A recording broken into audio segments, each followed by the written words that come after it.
Hola, ¿qué tal? Bienvenidos a Silábica, un espacio de actualidad y literatura. Soy Diego Palma y hoy entrevistamos a Orlando Maceira, escritor arequipeño, con quien iniciamos esta serie de difusión de autores y de sus textos.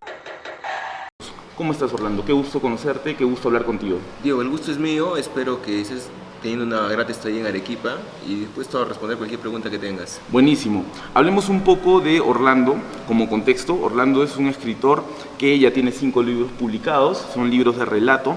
Nos habla mucho en sí en sus libros sobre la familia, sobre conocernos a nosotros mismos a través de los análisis que tenemos de nuestros entornos más cercanos. Nos habla también del fútbol, nos habla de la situación de la ciudad, a su manera peculiar de analizarla, y es una autora además que está colaborando actualmente con Hildebrand en sus 13. ¿Ya llevas cuánto tiempo en Hildebrand en sus 13? Bueno, colaboro desde el año 2012. 2012. Llevan 7 años. 7 años, o sea, 7 años de contribuir con los relatos, contribuir con tus experiencias en este importante medio de difusión. Libros importantes de Orlando, acá los tenemos. Este fue el primer libro que sacaste, ¿cierto? Es la reedición del primer libro. La reedición que salió en el 2018, ¿correcto? 2018. El libro es Urgente, necesito un retazo de felicidad. Luego tenemos otro libro que me pareció bastante interesante. Lo tenemos acá, Instrucciones para saltar al abismo. Que es el último que he publicado hace 3 años con 12 ángulos aquí en Arequipa. Buenísimo. Y tenemos también una antología que realizaste, ¿correcto? Es más que todo una compilación, ¿no? Que hicimos con el Fondo Editorial de la Universidad de La Salle, de gente que colaboraba y explicaba cómo escribía, ¿no es cierto? Hay novelistas, narradores, cuentistas, poetas, etc. Buenísimo. Hablando un poco de tu obra, yo quería hacerte una pregunta. Yo entiendo de que tú empiezas a escribir por el tema de hacer que Melgar pueda ganar en tus relatos, ¿no? Porque tú siempre has sido muy afín al fútbol. Algo que ahora a fin de año también parece un deseo desesperado de que vuelva a ganar. Y yo he visto también que ha habido una transición desde ese momento hasta ese punto en donde cuando te preguntan por qué escribes, tú indicas, yo escribo para poder conectarme con mi público lector, ¿cierto? Entonces yo veo que hay un trance bastante interesante, pero mi pregunta va, ¿por qué es que eliges el relato o el cuento o la escritura breve como forma de poder expresarte y de poder conectarte con el público lector? Bueno, tiene que ver de repente con mis primeras lecturas. Cartas desde la selva de Horacio Quiroga. En el colegio me impactaron mucho los cuentos de Ribeiro, los relatos de Osvaldo Reynoso de Los Inocentes.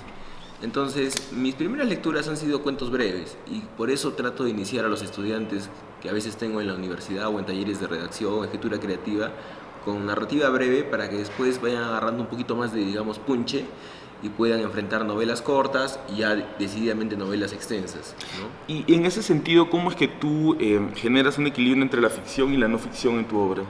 Sí, lo que te comentaba previamente es que ocurre que mis historias, porque así aparecen en el semanario de Hildebrand, en el diario El Pueblo de acá de Arequipa también colaboro los domingos, yo le llamo articuentos. Este término no es mío, es de un escritor español, Juan José Millás, que yo admiro mucho. Okay.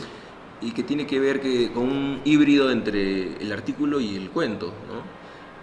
Hay gente que lee mis textos como artículos, hay gente que lee como crónicas, hay gente que lo lee como no ficción, creen que todo lo que escribo es cierto, ¿no? Lo cual para mí son, como autores... O es verídico, ¿no?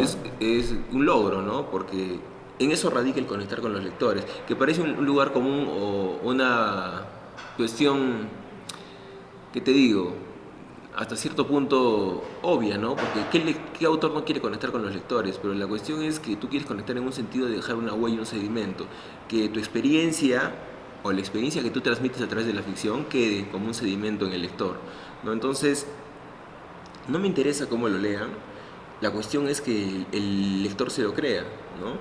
Y que le deje algo, ¿no? Hay lectores que dicen que les produce a veces una sensación de estupor, otros dicen que a veces soy muy áspero, pero la cuestión es no dejar indiferente al lector. Para mí eso es fundamental. Eso es súper importante, ¿no? Sí. Y a veces no lo logras, obviamente, ¿no es cierto? Te comentaba hace unos días que un kiosquero en Chiclayo coleccionaba las historias que publico en el semanario de Hildebrand, ¿no? Y que a un amigo le decía que les ponía calificación del 0 al 20, ¿no? Y decía, la última que ha publicado sobre una pelea con un amigo le pongo 10.5, así si quieres lo jalo, ¿no? Entonces, pero estaba pendiente de tu obra. Estaba pendiente de mi obra, la seguía, entonces por más que a veces me desapruebe, entre comillas, el hecho de ganar un lector es algo que a uno le emociona bastante. Motiva mucho, ¿no? Muchísimo. Dime, y entre los temas que has desarrollado, ¿cuál es el que a ti te resulta más importante o más trascendente y cuál es el tema que te gustaría desarrollar a lo largo de tu obra literaria? Bueno, tiene que ver con los vínculos intensos, ¿no? Porque tú que has podido leer algunos de mis libros, o quizá varios, yo reincido mucho en los afectos para bien o para mal. Hablo de las relaciones de pareja, las relaciones rotas, pero también la familia. He escrito cuentos sobre mi abuela cuando fallece, he escrito cuentos sobre mi tío que sufre esquizofrenia, he escrito cuentos anticipándome a una tía que tiene ahora ya el mal de Alzheimer, ¿no? Y sobre todo de mi padre, de mi madre, a veces de mis hermanos, siempre, como te digo, con ese elemento añadido que nos permite la ficción, porque yo no escribo no ficción, no escribo crónicas, yo parto de una realidad, de una experiencia, de hechos que me marcan, pero le doy un cambio, ¿no es cierto? Siempre recuerdo la frase de Mario Vargas Llosa que dice: no escribimos ficciones, no escribimos historias para contar la vida, sino para transformarla. Entonces tenemos que entender que la ficción es experiencia transformada, no es un calco de la vida. ¿Y escribir te hace feliz? A veces, ¿no? Justamente hace unas 2 o 3 semanas en el semanario de Hildebrand escribía sobre eso, a raíz de esta película que ha generado tanto, ¿no? Tanto revuelo del Guasón, ¿no? Ya. Entonces, una conversación entre hermanos y el hermano menor le dice al hermano mayor, si a ti te hace feliz escribir, ¿no? Y yo le respondía, a veces, ¿no? A veces. Es como ir a ver al Melgar al estadio. Puedes verlo ganar, pero jugando mal. Y disfrutas, pero como que no te sientes muy satisfecho.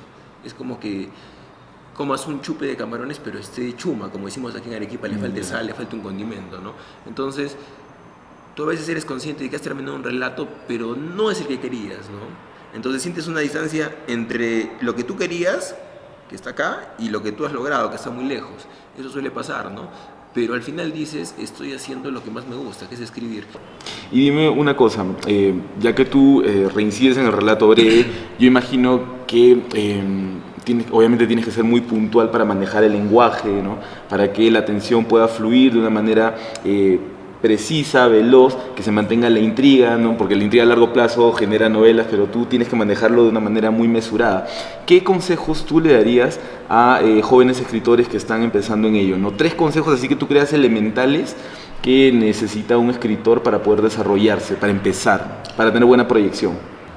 Yo el consejo que doy, al menos en esto de escribir relatos breves, es, para mí ha sido fundamental Raymond Carver, aunque ahora dicen que está muy manoseado, ¿no? Uno de los maestros de minimalismo. A mí me han acusado de bukowskiano por todos lados como para menospreciar mi obra, ¿no? o mis libros. Y algunos textos de Bukowski me gustan mucho, pero no es que haya consumido, ¿no? de toda su obra. Surrealismo sucio. Sí, me gusta mucho. Yo recomendaría a cualquier autor peruano leer a Reynoso, a Ribeiro. Los jefes de Vargas Llosa, como creo que coincidíamos, no es solo un libro que nos llame mucho la atención. Vargas Llosa no es cuentista. Pero sí te diría que yo leo los capítulos pares de La tía Julia y la escribidora en formato de relato, con esa imaginación desbordada y con ese humor, ¿no? excesivo de Mario Vargas Llosa. Es una de las novelas más hilarantes de la literatura peruana, ¿no? Entonces, cada autor debe encontrar su propia voz, ¿no? Pero siempre hay una suerte, como le dicen, canon fundamental que uno tiene que leer. Otro consejo que doy, y que creo que lo daba Juan Carlos Onetti, a quien también admiro mucho, es que no solo leas los clásicos, sino también lees a tus contemporáneos. Porque a veces, interesante. A veces criticamos mucho a los contemporáneos, decimos que no están a la altura de los demás, pero no los leemos, ¿no? No sabemos lo que están produciendo, pero los criticamos. Exacto. Y de repente es por la falta de distancia. Porque ves al chico que está contigo en la universidad o lo ves en la misma cantina o en el mismo evento cultural, ya de hecho lo menosprecias, ¿no? O sea, tú dirías primero encontrar tu voz, ¿no? Que también es muy complicado. Tener lecturas que sustenten tu voz, ¿no? Y que te den conocimiento estructural y de fondo y de forma, ¿no? Y dime una cosa, ¿dónde podemos encontrar tus libros? Ahí está el detalle, ¿no? Como diría Cantinflas. Yo publico en editoriales independientes. El primer libro salió en Bizarro, una editorial que recién aparecía en Lima. Después, La prosperidad reclusa en Cascahuesos, de un editor muy conocido en Arequipa, José Córdoba. más conocido como Vallejín. También con Vallejín saqué el que para muchos es mi mejor libro, Mi familia de otras miserias. Y luego Bitácora de los últimos veleros lo saco con Aleteia, también editorial arequipeña, de estudiantes de literatura de San Agustín. Y mi amigo y editor Cristian Gorbeña se animó a sacar el último librito, que es Instrucciones para saltar al abismo, ¿no? Entonces, como se trata de editoriales independientes, es muy difícil que entren pues a las grandes distribuidoras como, bueno, grandes en el Perú, ¿no es cierto? Como diríamos Crisol. Entonces, hay muchos lectores del semanario que me contactan por la red social y me dicen estoy en Tacna, estoy en Piura o estoy en Lima. ¿Dónde están tus y no libros? encuentro tus libros, ¿no? Entonces le digo, lamentablemente es muy complicado, ¿no? Y también yo creo que eso es el trabajo, la chamba de los editores. No quiero ser, digamos, mezquino, porque muchos tratan de difundir mi obra dentro de las medidas posibilidades, pero es labor de las editoriales independientes también hacer llegar los libros a un público más grande, más masivo, esa es la palabra. Entonces, es difícil encontrar mis libros. La gente me contacta por Facebook y a veces yo mismo les envío mis libros, ¿no es cierto? Por Serpost o por alguna empresa de envíos, ¿no? Servicio postal. Yo creo que, por ahí va. Y yo creo que eso también es un llamado, un poco llamado a la acción para difundir como que las editoriales peruanas, que las librerías peruanas confíen y difundan más el material de nuestros autores peruanos para que podamos conocerlos, ¿no? Porque hablamos de la literatura peruana, que no ha habido un gran proceso de renovación, siempre manejamos nombres muy fijos, ¿no? Cuando más allá de esos nombres hay un gran horizonte literario. Y yo tengo ahí un detalle con el tema de la grandeza que mencionas, ¿no? La grandeza se va construyendo, ¿no? O sea, yo creo que este es un proceso, ¿no? La grandeza al final lo va a dar la trascendencia y el peso que pueda tener la obra, ¿no? Claro, sí, y por eso también hablaba contigo este tema tan complicado de trascender, ¿no? Es como ascender a otro plano, a ese nivel ya donde eres alguien que va a pasar a la posteridad, ¿no? ¿Quién no sueña con pasar a la posteridad? ¿Para eso escribes? Era Ribeiro el que decía, también quizás citando a otro autor, que cuando alguien abre tu libro, ¿no? Alguien abre tu libro y empieza a leer un relato tuyo, en ese momento el autor, que seguramente ya descansa en paz, o no tan en paz, vuelve a la vida, ¿no? Claro. Ribeiro decía que cuando hay un lector que abre tu libro y se deja llevar por la historia, ¿no? Se sumerge, se entrega a la ficción, en ese momento el autor revive, ¿no? El libro vive y el autor revive cuando encuentra a algún lector, ¿no es cierto? Y uno siempre está en la intención de encontrar a ese lector que descubra en ti como un alma gemela. Esto no lo digo yo, lo decía el premio Nobel Moyán, ¿no? Que buscamos almas gemelas. Bueno, hemos hablado un montón y te aseguro que tendríamos para hablar un ratazo más porque hay cuánto por hablar, cuántos temas por desarrollar, cuánto por conversar sobre la difusión de la literatura, cómo podemos mostrarnos más como autores, qué temas desarrollar, etcétera, etcétera. Pero creo que eso ya va a ser capítulo aparte para una siguiente entrevista. No, encantado, Diego, como te digo, un gusto que estés en Arequipa, un gusto que puedas entrevistar a los autores de acá, no solo de la ciudad, sino de la región, o digamos la macro región sur, ¿no? Porque aquí en Arequipa hay autores que son de Cusco, de Moquegua, de Tacna, de Hilo. Entonces acá hay un movimiento muy fuerte que ya pues de repente se dejará, ¿no? Se dejará leer o se dejará ver en Lima, esperemos eso, ¿no es cierto? Porque siempre nos quejamos del centralismo, pero también nosotros tenemos que hacer nuestra tarea, sí, por nuestra propia cuenta. Y nosotros también tenemos que abrirnos y darnos a conocer con todos los medios, ¿no? Y yo confío en que Silábica va a ser un buen medio para dar a conocer más autores y también para que compartamos, porque es excelente que más que hacer una entrevista, generar una comunidad de escritores y lectores que contribuyan al desarrollo de nuestra literatura. De acuerdo, de acuerdo. Yo creo que ese debe ser nuestro compromiso. Aparte tú también estás contribuyendo con la página de Silábica. Sí, encantado. Gracias a José Miguel Herboso que me hizo la invitación y a ti también por esta oportunidad de compartir mi experiencia como autor, como lector y también como amante del fútbol. Así que es un gusto, Diego. Un gusto, ¿eh? Y muchas gracias a ustedes por compartir este momento con nosotros. La siguiente semana vamos a venir también hablando de actualidad y compartiendo con más autores de nuestro maravilloso país y también autores de nuestra región. Así que hasta la siguiente y cuídense mucho. Adiós.